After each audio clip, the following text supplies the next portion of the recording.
स्वागत है आपका। जितेश जी, वक्तव्य प्रस्तुत कीजिए। मंगलाचरण से प्रारंभ करते हुए अस्मद् गुरुभ्यो नमः। अस्मद् परम गुरुभ्यो नमः। अस्मद् सर्व गुरुभ्यो नमः। श्री राधा कृष्णाभ्यां नमः। श्रीमते रामानुजाय नमः। लंबोदरं परम सुंदर मेकदंतम पीतांबरं त्रिनयनं परमं पवित्रं पूज्य दिवाकरनिभो ज्वलकान्तिकान्तं विघ्नेश्वरं सकलविघ्न हरं नमामि। शरीरं स्वरूपं ततो वकलत्रं यशश्चारुचित्रं धनं मेरुतुल्यं मनश्चैर्नलग्नं श्रीगुरुरङ्घ्रिपद्मे ततः किं ततः किं ततः किं ततः किं नारायणं नमस्कृत्य नरं चैव नरोत्तमं देवीं सरस्वतीं व्यासं ततो जयमुदीरयेत्। जयतु जयतु देवो देवकी नन्दनोऽयं। जयतु जयतु कृष्णो वृषणवंश प्रदीप। जयतु जयतु मेघः श्यामल कोमलांगं।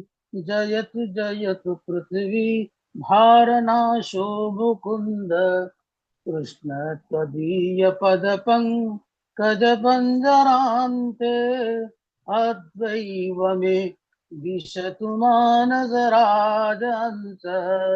प्राणप्रयाण समये कफवातपित्तैः कण्ठावरोधन विधौ मरणमुकुटस्ते।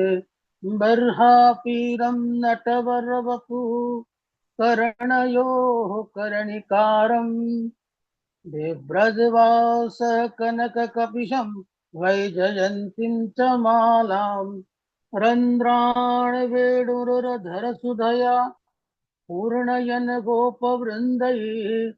बृन्दारण्यं स्वपदरमणं प्राविशद गीतकीर्तिः।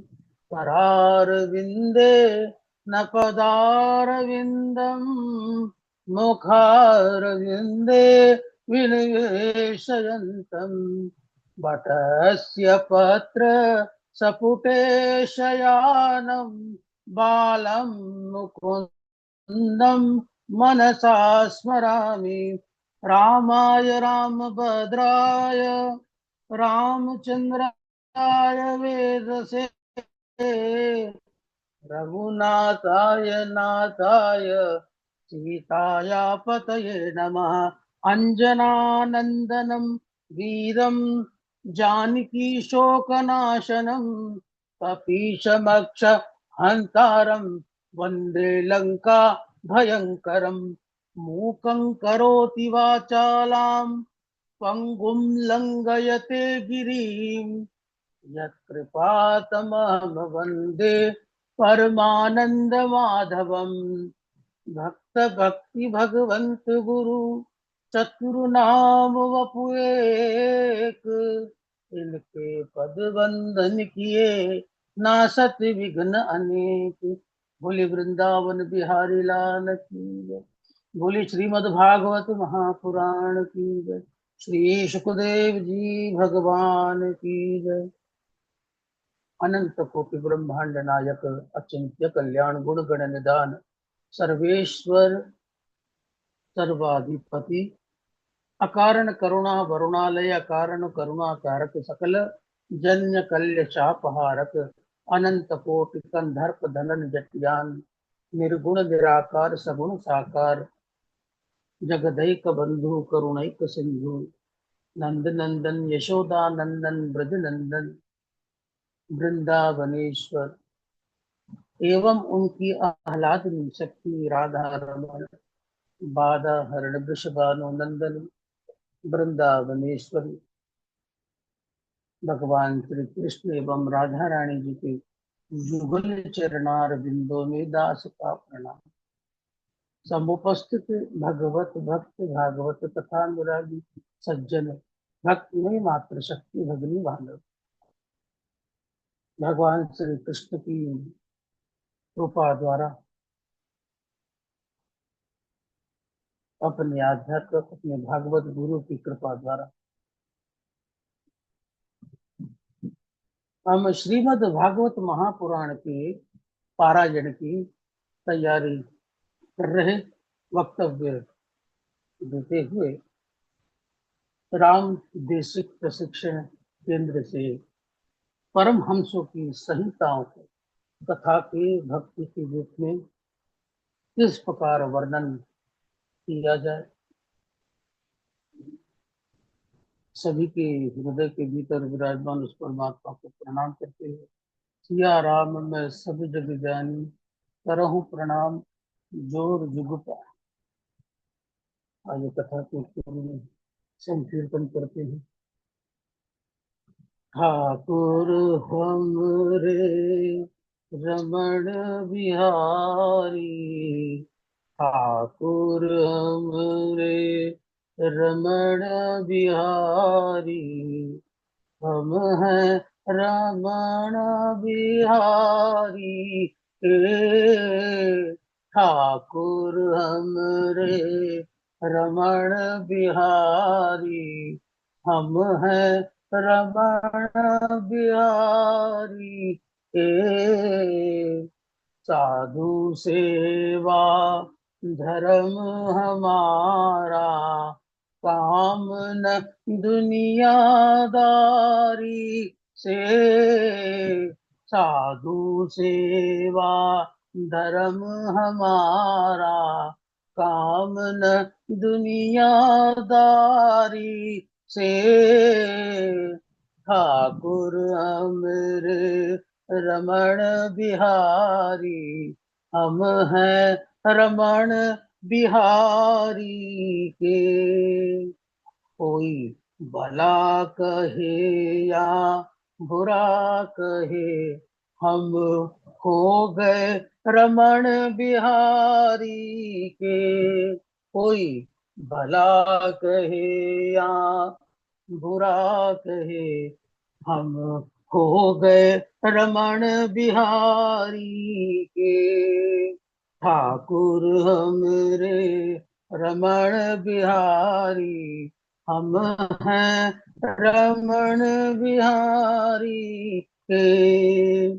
ठाकुर हमरे मुकुंद मुरारी, ठाकुर हमरे मुकुंद मुरारी, हम हैं मुकुंद मुरारी के। ठाकुर हमरे रमण बिहारी, हम हैं रमण बिहारी के। ठाकुर हमरे हृदय निवासी, ठाकुर हमरे हृदय निवासी, हम हैं हृदय निवासी के।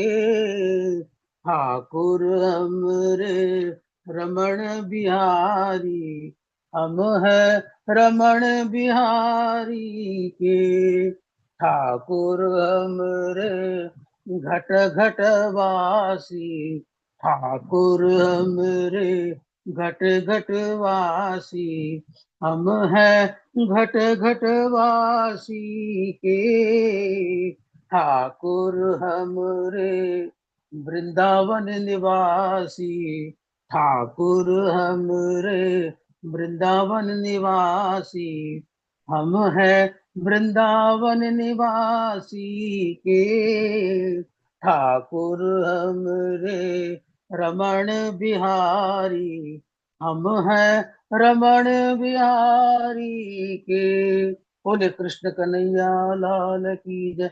जय जय श्री राधे, जय जय श्री राधे, जय जय श्री राधे। कथा के पूर्व अपने गुरुजनों को प्रणाम करते हुए, नमन करते हुए, गुरुर् ब्रह्मा गुरुर् विष्णु गुरुर्देवो महेश्वरः, गुरुर् साक्षात् परब्रह्म तस्मै श्री गुरुवे नमः। अपने गुरुजनों के चरणारविंदों में दास का कोटि कोटि नमन करते हुए पूर्व प्रसंग आपने कहा पति पुत्र आदि की सेवा करना स्त्रियों का परम धर्म है। सबके हृदय में परमेश्वर रूप में आप ही विराजमान हैं। आप सबके पति परमेश्वर हैं। हम आपको छोड़ कैसे जा सकते हैं। इस प्रकार गोपियों का भगवान कृष्ण के प्रति यह भाव, तो भगवान कृष्ण ने भी हाँ अगले जन्म में कृष्ण अवश्य बनूंगा।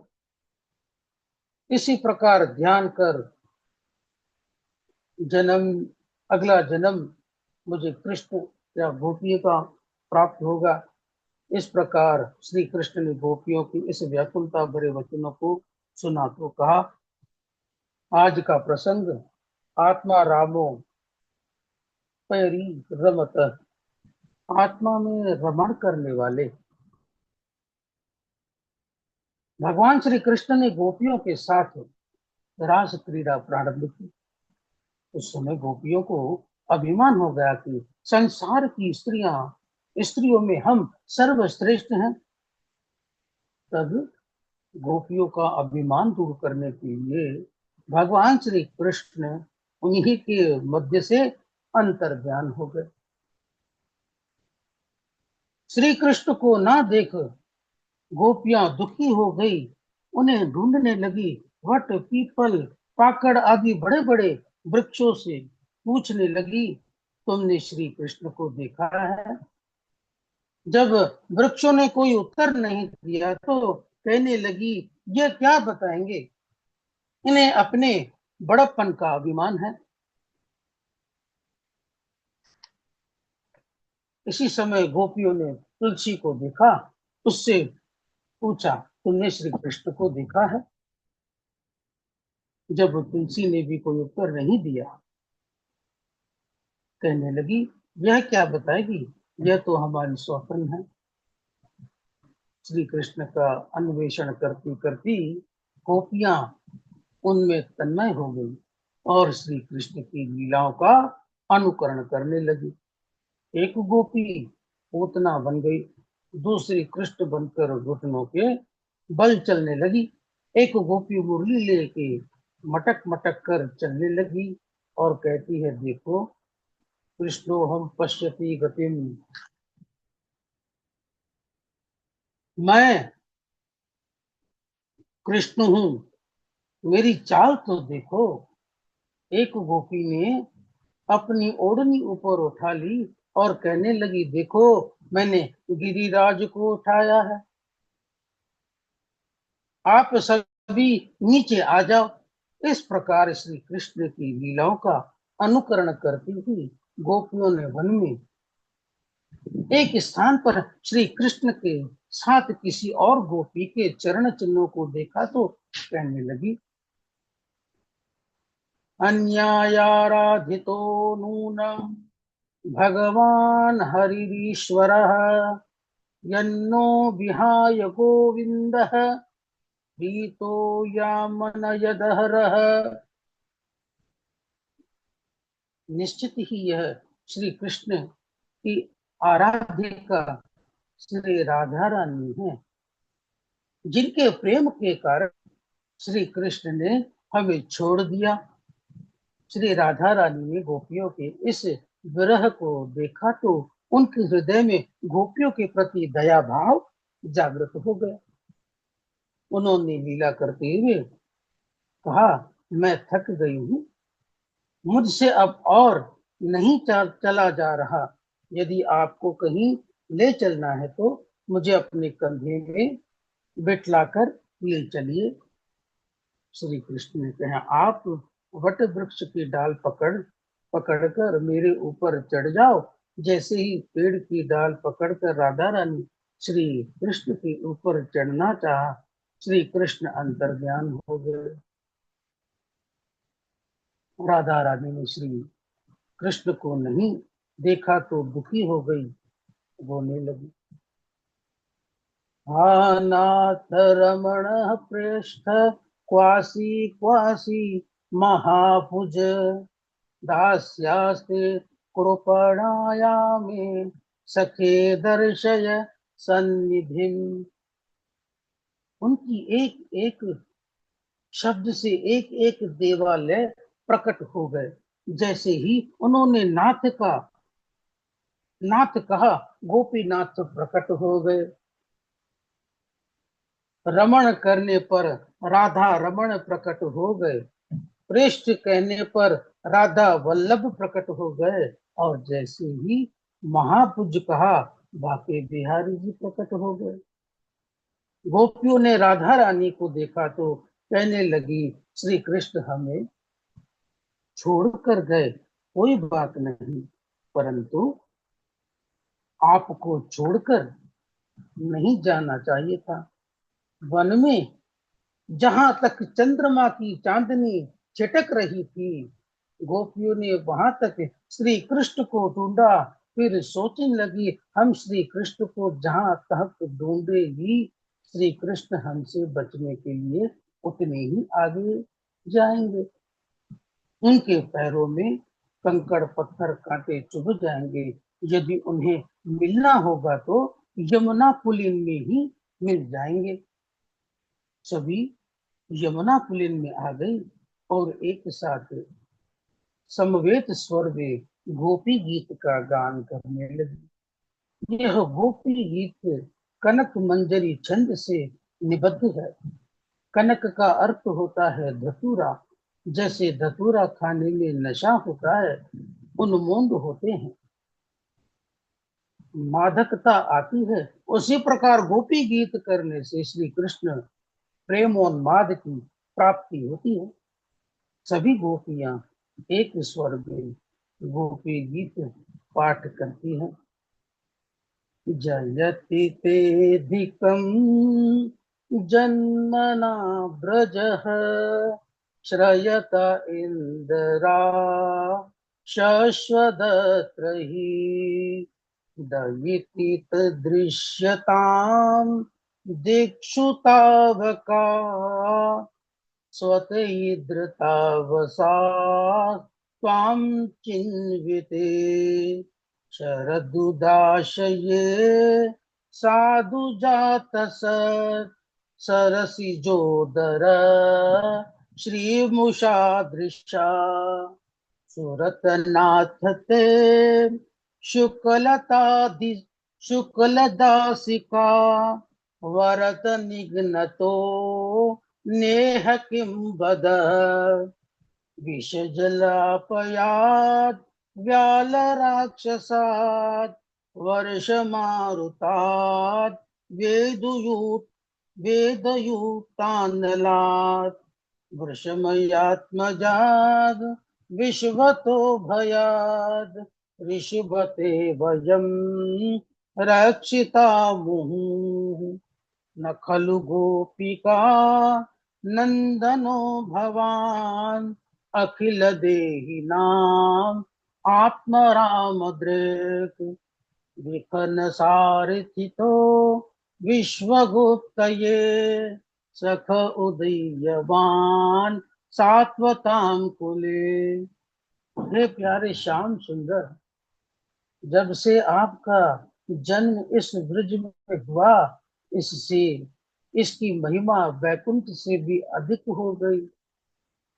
तभी तो वैकुंठ की अधिष्ठात्री देवी लक्ष्मी अपना निवास स्थान छोड़कर नित्य यहाँ पर सेवा में लगी रहती है।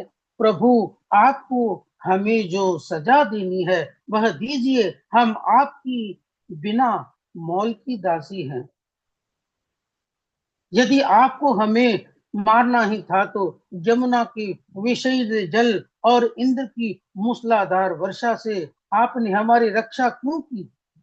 प्रभु, आप मात्र यशोदानंदन ही नहीं, अपितु समस्त प्राणियों के हृदय में विराजमान अंतर्यामी है, परमेश्वर है। ब्रह्मा जी की प्रार्थना पर आप विश्व की रक्षा के लिए यदुकुल में अवतीर्ण हुए। आपकी कथा अमृत के समान है, अथवा आपकी कथा मारने वाली है। एक बार भी जो इसे सुन लेता है वह भिक्षुकों की भांति भटकता रहता है।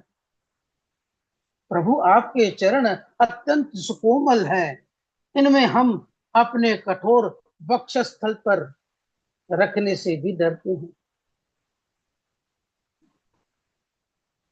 आप इन्हें चरण कमलों से भटकते रहे हैं। आपके चरणों में कंकड़ पत्थर आदि चुभ रहे होंगे, जिसकी कल्पना मात्र से हमें चक्कर आ रहा।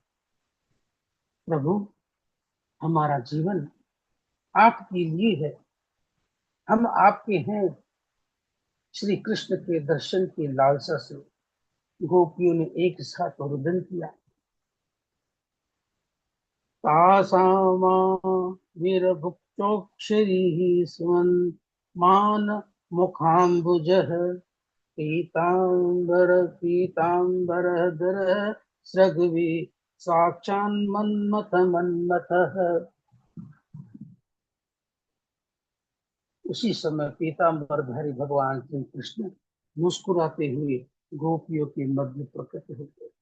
बोले रास बिहारी भगवान की। उसका सुंदर स्वरूप करोड़ों कामदेवों के मन को भी मथने वाला था। गोपियों ने जैसे ही श्री कृष्ण को देखा, उन्हें घेर कर खड़ी हो गई। किसी ने हाथ पकड़ लिया, किसी ने पैर पकड़ लिए, किसी ने कमर से पकड़ लिया। अब यह कहीं फिर से ना भाग जाए। एक गोपी ने श्री कृष्ण को देखकर नेत्र बंद कर लिए। नेत्र बंद क्यों किए? वह कहने लगी, सखी, मन के श्याम भले बाहर के श्याम तो छिप जाते हैं, मन के श्याम कहाँ जाएंगे? इसीलिए नेत्र बंद कर लिए गोपियों ने अपनी ओढ़नियों का आसन लगाया और उसमें श्री कृष्ण को बिठला और उनसे पूछा, भजन्तो नु भजन्ते का एक एतद् विपर्ययम् नो भयांश्च भजन्ते का एकन्नो भूहि साधुवो। श्याम सुंदर, कुछ लोग ऐसे होते हैं जो प्रेम करने वालों से प्रेम करते हैं। कुछ लोग ऐसे होते हैं जो प्रेम न करने वालों से प्रेम करते हैं। और कुछ लोग ऐसे होते हैं जो दोनों से ही प्रेम नहीं करते। भगवान श्री कृष्ण ने कहा, गोपियों, जो प्रेम पर प्रेम करता है वह तो व्यापारी है। जो प्रेम ना करने वालों से भी प्रेम करता है, ऐसे निस्वार्थ माता पिता गुरु होते हैं। भजतोपि न वै किंचित् भजन्त भजतः कुतः आत्मा रामा हयात्मा कामा अकृतज्ञाता गुरुर्द्रुह। और जो प्रेम करने वालों से प्रेम नहीं करता, ऐसे चार प्रकार के लोग होते हैं। एक, आत्माराम, जो अपने स्वरूप में आत्मा में ही रमण करते हैं। उन्हें बाह्य जगत से कोई प्रयोजन ही नहीं। दूसरा, आपत काम, जिनकी समस्त कामनाएं पूर्ण हो गई हैं, उनका किसी से कोई प्रयोजन नहीं है। तीसरा, अकृतज्ञ, जो यह जानते ही नहीं कि हमसे कोई प्रेम करता है। और चौथा, गुरुद्रोह, जिन्हें यह मालूम होता है कि यह हमसे प्रेम करते हैं, फिर भी वह जानकर उन्हें प्रेम नहीं करते। ऐसे लोग परोपकारी गुरुतुल्य लोगों से भी द्रोह करते हैं। वह परम अपराधी है। ललिता ने विशाखा से कहा, श्याम सुंदर आत्माराम है। विशाखा ने कहा, नहीं, यह आत्माराम नहीं, गोपिका राम है। गोपियों में रमण करते हैं। तो क्या आपत काम है? तो बोले, नहीं, ये यदि आपत काम होते तो चचिया भर छाछ पे नाच नचायो। ये माखन की चोरी क्यों करते? तो क्या ये अकृतज्ञ है? विशाखा ने कहा, यह और अकृतज्ञ भी नहीं, इन्होंने ही वरदान दिया था शरद पूर्णिमा की रात्रि में तुम सभी मेरे साथ विहार करोगी। ललिता ने कहा, अब बचा चौथा, ये श्याम सुंदर गुरुद्रोह है, महान अपराधी है। श्री कृष्ण ने गोपियों की इस व्याख्या को सुना। कहा, गोपी, तुम्हारे हृदय में जो मेरे प्रति प्रेम था उसे प्रकट करने के लिए ही अंतर्ध्यान हुआ था। मैं सैकड़ों वर्षों की आयु को प्राप्त करके तुम्हारे प्रेम का ऋण नहीं चुका सकता। मुझ में दोष दृष्टि मत करो। गोपियों ने श्री कृष्ण की मधुर वाणी सुनी, उनका दुख दूर हो गया और फिर रास क्रीड़ा प्रारंभ हुई। अनेकों देवता अपने अपने विमानों में चढ़ रास का दर्शन करने लगे। आए भगवान शंकर गोपी के वेश में आए, नृत्य करते करते इतने मस्त हो गए कि उनकी सर की साड़ी खिसक गई और उनका वेद खुल गया। भगवान शंकर गोपेश्वर के रूप में सदा के लिए विराजमान हो गए। बोले गोपेश्वर भगवान की जय। गुरुवर यही वक्तव्य का अभ्यास।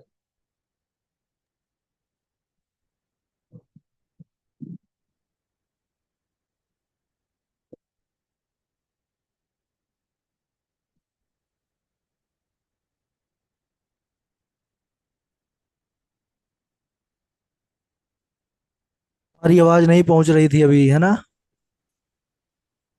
हाँ। जी ठाक- गुरु, आवाज बंद हो गई थी मेरी। हाँ, ठाकुर जी की कृपा बनी रहे। वो इसका जो माइक था वो जैक उसका निकल गया था, हम ध्यान नहीं दिए उस तरफ। अच्छा अच्छा गुरु। नहीं ठीक नहीं है, गुरु, ठीक कोई है। बात नहीं गुरु, कोई बात नहीं। अब तो आ रही होगी।